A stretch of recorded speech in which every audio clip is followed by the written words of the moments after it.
Hi Taurus, hello po. Kumusta po mga dude? Ayos lang po ba kayo dyan? Taurus, ito po ang inyong mga makapangyarihang mensahe po mula po sa Divine Highest White Light, Divine Beings, Angelic Beings. Nahingi po kami ng mga mensahe po makapangyarihan at napaka-importanteng mga mensahe po para po sa mga Taurus. Ano pong kailangang marinig? Malaman? Wow! Ito yung kailangan nyo pong malaman. Marating na magkakaroon ka, matatanggap mo, at maging ready to receive ka na lang talaga. Kasi sinasabi dito ng inyo pong mga divine beings na mga guardian angels po ninyo, ng mga ancestors po ninyo, lalo-lalo na ng infinite source na ginawa mo na lahat eh. Yan po. You've done the work. Sinasabi nga dito ng mga angelic beings na congrats, Taurus, you did it. Tapos na, nagawa mo na, kaya ito na yung iyong reward. Inheritance o biglang magkakaroon ng pera. Ayan po, oh. The fates, success.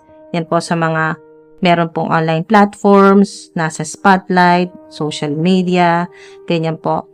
Or public influencer, public speaker, or ano man po yung pangarap po ninyo, maging star, maging kilala, global star, o kahit hindi po nabanggit kung ano man po yung ginagawa po ninyo or yung matagal nyo na pong pangarap na pinagsisikapan po ninyo maging successful, eto na po yun dahil tadhana na talaga. Tadhana mo na talaga. Ikaw na, ngayon na, kakaroon ng fulfilling na trabaho, pagkakitaan, o buhay. Yan po. Fulfilling na pamumuhay. Relationships. Bahala ka na kung ano yung gusto mong magkaroon ka or i-manifest mo dahil ito yun. Ito yun mga dude. Tama-tama na kayo ay makakalabas na sa round and round na sitwasyon po ninyo. Makakalabas na kayo round and round dahil ito na yun. Nakasulat na sinasabi dito ay nakasulat na sa mga stars. Maari din po sa ilan na naniniwala po kayo sa mga tarot cards, tarot readings, tarot readers, ganyan po, medium, psychic. Maaring kayo din po ito, marunong po kayo, may kakayahan po kayo, spiritual gifts po kayo, psychic, medium, practitioner, ganyan po. May alam po sa astrology, mahilig pong tumingin sa mga bituin, sa mga planet. May interest po kayo sa mga planeta, sa buwan, sa araw, sa mga bituin. Yan po, mga dude. At sa mga aliens, ganyan po. So, napakaganda. Pag may fates po kayo, meron po kayong the fates na card. Yan po ay sign na talagang yes yan, confirmation, kung ano yung gusto mong magkaroon ka, kung ano yung gusto mong i-manifest, yung hinihiling mo, yes. Yes yan. Ibibigay yan sa'yo. Marireceive mo yan. Ito yon, Treasure Island. Nandito na lahat. Pangarap mo, abundance, windfall of money o resources. Maaring madalas nyo po makita or meron po kayong mga ganito pong numbers sa inyo pong cellphone number, sa inyo pong home address, plate number po ng sasakyan po ninyo or kahit saan. Kahit saan po ninyo nakikita or building, may mga ganyan pong numbers, kahit saan nyo po makita, mga dude, may mga 999 or number 9, 17 or 111, 77 or 8, 888, 222, 555. Yan po, yung magbabago, yung ganito pong cycle ng buhay po ninyo na paulit-ulit, round and round, napaka-karmic, napaka-toxic, ganyan po mga dude. At ito na po yung matatapos po, lalo na kung maniniwala ka. If you believe, sinasabi dito ng mga angelic beings na kung maniniwala ka at iiwasan mong mag-self-sabotage, iiwasan mong magduda sa infinite source, peaceful resolution, magkakaroon ng peace and harmony, matatahimik na rin po ang isipan po ninyo, hindi na po magpe-play sa isip po ninyo na paulit-ulit po yung mga hindi magagandang senaryo o kung ano man po ito na sinasabi dito na maaring kung ano mang mga traumatic experience po ng mga hindi magandang nangyari sa past ay nagpapaulit-ulit, round and round, nagpapaulit-ulit or kung ano man pong problema po ninyo sa pera, sa trabaho, sa mga kasama sa buhay, sa kasama po ninyo sa bahay, mga katrabaho po ninyo, paulit-ulit na lagi kang salamuha ng mga at talagang mga energy vampires o mga narcissistic, yung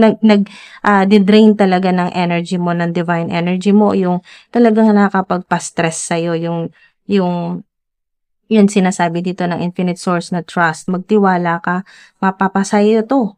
Para sa'yo kasi to. Nakasulat na yan.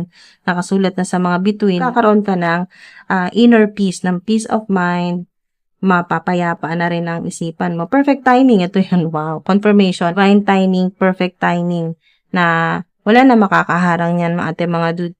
Kasi, yan po ay fated o nakatadhana na talagang mangyari na manalo ka ng malaki, savings, makapag-ipon ka na, maasikaso mo na yung savings account mo, makapag-asikaso pa ng mga dokumento para sa mga online transactions ito or yung sa mga mag-a-apply po ng loan, yun po, housing loan, o kung ano man po yung, ay meron din pong insurance, ganyan po. So, kung ano man po yan, so, mga ate, mga dude, kung ano man po yan na gusto po ninyong pag-ipunan, ay mas magiging madali na magkaroon ka. Ayan po. Or ibibigay yan sa'yo. Ibibigay na yan sa'yo ngayon na ilan, meron kayong kakayahan, meron kayong spiritual gift, meron kayong power. Yan po, healing power. Meron po kayong, you have the power to heal and help the world with your decision to buy only products and services that are ethical and environmentally friendly. You live simply, o yung minimalist, ganyan po. You purchase only that which you need. Yan po, kung ano lang po yung mga kailangan po ninyo, hindi sobra, hindi naman din po kulang. Yan po, magiging mas conscious consumer ka na talaga. Clean energy food, katulad nga dito na confirmation dito na clean energy food, yung kakain na po kayo ng mga organic na mga pagkain or mga produkto po. Yan po, magsisimula na kayong ngayong clean energy food. Makakaipon, mas malaki po yung maiipon po ninyo, mga inyo pong kikitain. Makakatanggap o magkakaroon ng huge amounts of money, makaka-receive po. Ang ilan sa inyo, mga dude na sinasabi dito ay pagkatapos yung mapanood ito, ay maaring makatanggap kayo ng malaking pera. Yan po. Let go of guilt. Let go of guilt. When you allow your light to shine brightly, you inspire others. Forgive yourself for what you think you've done or not done, and trust that God loves you unconditionally for who you are. Trust, diba? Ito yung paalala sa inyo. And trust that God loves you unconditionally for who you are. Learn and grow from past mistakes. Ito yon, yung nagpapaulit-ulit na past mistakes o yung mga past hurts naman po, yung mga traumatic po. May mga natutunan na rin po kayo dyan at pwede nyo na pong bitawan yan. I-let go nyo na po yan. Mag-quit or talikuran nyo na po yan. Yung past na napakahirap na balik-balikan pero binabalik-balikan mo pa rin. Naalala mo yung taong nakasakit sa'yo. Hanggang ngayon, ilang dekada na naalala mo pa rin. Na nandun pa rin yung galit mo or nandun pa rin yung guilt mo. So, patawarin mo na siya, patawarin mo na rin ang sarili mo. Yan po. Learn and grow from past mistakes o past hurts. Kung ano man po itong hindi magandang nangyari po sa buhay po ninyo, ating mga dude. Alright, so tuloy lang po tayo. Taurus. Perfect timing na kayo po ay talagang makatanggap. Yan po, ating mga dude. O mayroon po kayong wish na magkatotoo, no? Hinihiling or manifestation. Sa ilan, ito po ninyong i-manifest. I love life naman po. Yan po yung makipag-date ka na rin. Subukan na rin po na magmahal. Yan po ng iba. Kalimutan na ang ex dahil paulit-ulit po yan. Round and round. Karmic po ang naging relationship ng ilan. So, healthy choices na yan. Ikaw na, pipiliin mo na ang sarili mo. Self-love, yan po yung energy. Self-love, self-care, being happier. Oo, masaya ka ngayon, pero mas pipiliin mong mas maging masaya pa. At mas magiging masaya ka talaga, lalo na kung ang focus ng energy mo ay dito sa Treasure Island, na gusto mo talagang maging maayos na yung buhay mo, yung pananalapi, no? Yung inyo pong trabaho, yung bank account mo, mga dude, ay mapuno na, yan po, hindi na po zero balance, meron na kayong savings, ganyan po mga dude.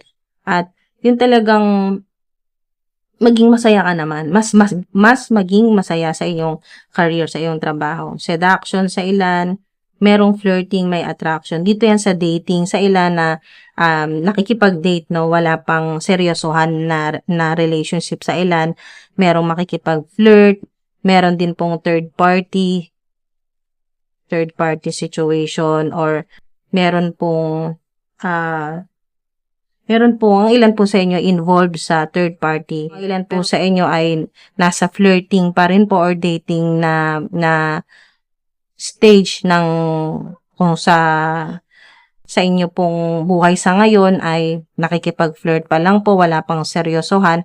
Pag ganito pong may butterfly, ibig sabihin mag-e-evolve o talagang magiging to the next level na po yan, o next phase na po yan. Magkakaroon din ng sinasabi ditong healing the inner child, o yung magkakaroon na kayo ng talagang peaceful resolution, na magkakaroon na kayo ng peace of mind na gagaling na. Okay, magkakaroon ng healing yung inyo pong past traumatic experiences, yung mga dati na naranasan mo nung kabataan mo na sobrang hirap, nakaranas talaga ng nakakatrauma na mga pangyayari po sa buhay nung kabataan po. Ito po yung magkakaroon ng healing. Kung sa butterfly, mga dude, dito naman po may kinalaman sa pera or sa career po ninyo, napakagandang sign po yan na wow, malaking pagbabago po ito, na mula sa mahirap na or sa ilan ay mula sa mababang sweldo ay mas tataas po yan. Yan po yung malaking pagbabago naman po sa career, sa trabaho po ninyo, sa negosyo. Mas makakaipon, may expansion kasi growth yan eh. Pag ganito po na butterfly or dragonfly, growth po yan or expansion. Ibig sabihin, kayo po ay talagang aasenso, gaganda pa ang income, tataas, lalakas ang benta, yan po. Next phase na kayo eh. Mga dude. Healing heart talaga, OMG. Yan po. Trust the divine. Huwag ka nang mag-hold back. Yan po, mga dude. Huwag ka nang huwag mo nang pigilan, na i-release mo na yan dapat, i-release mo na yan, i-let go mo na, bigay mo na yan sa infinite source, na lahat-lahat ng heartbreak, healing from heartbreak, freedom from toxic relationship or addiction. Yan po, mga dude. So, wow, the golden mirror at Cupid's arrow, 'di ba? Talagang may makaka-date kayo or makikipag-date. Yan po, meron diyang talagang love is coming. Yan po. Masosorpresa ka kasi talaga ang ilan sa inyo ay parang ayaw mo na ngang makipagrelasyon ulit dahil nga sa galing ka sa ganitong toxic relationship or codependency, merong ganito na energy dito sa round and round. So talagang magtiwala ka pa rin sa infinite source. Ayan o, have faith. Love is coming. Meron pa rin. May magmamahal sa'yo ng totoo. So, ito nga yun, di ba, yung sinabi dito na may narcissistic sa buhay talaga ninyo. Dito po yan. Meron kasing golden mirror, merong copycats o yung may mga enemies, may mga haters. Kahit saan ka magpunta, lagi kang may haters. Laging may kumakalaban sa'yo. Laging may galit sa'yo. Ayan po, kahit wala ka namang ginagawa. Kahit na ang iniintindi mo ay yung sarili mo, yung paano ka mag-i-improve, paano kikita ng mas malaki, paano mas magiging maayos yung itsura mo, ganyan po. Yung kumbaga mga dude ay thankful ka sa infinite source sa kung ano yung binigay sa'yo na physical na itsura or yung physical mo na katawan. Yan po, nagpapasalamat ka. At dahil nga may mga copycats ay may mga nanggagaya sa'yo dito. May mga na nagagalit, nai-insecure sa'yo, sinisiraan ka, ganyan po, mga narcissist. So, dahil nga sa ilan ay nasa public po kayo, no? Nasa public eye. Yan po. Or spotlight. Or public influencer. Or meron kayong social media platforms. Kaya marami pong gustong gumaya po sa inyo. Maraming nakabantay sa iyo, tumitingin, nanonood. Yan po. Golden mirror. So, dahil nga sa ganito yung energy ay low frequency naman po yan, masasama na yan dito sa round and round. Na sila naman yung hindi na makakawala sa ganitong cycle at ikaw kasi ay nandito na yung growth, expansion, evolving, yan po, bigger, na perfect timing talaga na yung ikaw naman ngayon manalo sa kung ano man po itong laban na to ng buhay mo, no? Basta i-let go mo na yung guilt, okay? Healing heart ka na dapat ngayon kasi ito naman na yung pagkakaabalahan mo ngayon, itong treasure island, itong inheritance na bigay sa'yo ng infinite source ng mga ancestors mo eh. Malaki to. Windfall of money or abundance yan, mga dude. So, basta magtiwala ka lang, trust, na darating kung minamanifest mo ay love, kung minamanifest mo ay kalusugan, kasi dito sa pagkain ng mga clean energy food, yung health mo, mag-improve yan, mas magiging maayos, mas magiging malakas ka. Ngayon po, yung physical mo na katawan, yung mental health, emotional, lahat na po yan, no, mga dude, basta sa kalusugan, basta alagaan mo rin ang sarili mo. Connect with nature, ground yourself, mga dude, yung kayo po ay kumonekta sa inyo po mga ancestors, sa nature, sa kalikasan, ganyan po. At mas kumain po kayo ng mga clean energy food, mga organic po yan, na hanggat maaari po ay kung hindi man talagang matanggal ay at least mabawasan na po yung pagkain po ng mga ganyan po, low frequency food, yung pong mga napakaraming preservatives, ganyan po. Basta organic, mas maganda mga dude. Mas yan po ay high frequency o high vibrational energy na pagkain. Yan po, kaya po mas makaka-attract po kayo ng abundance. Yan po. Mga dude, maraming salamat po. Ingat po kayo palagi.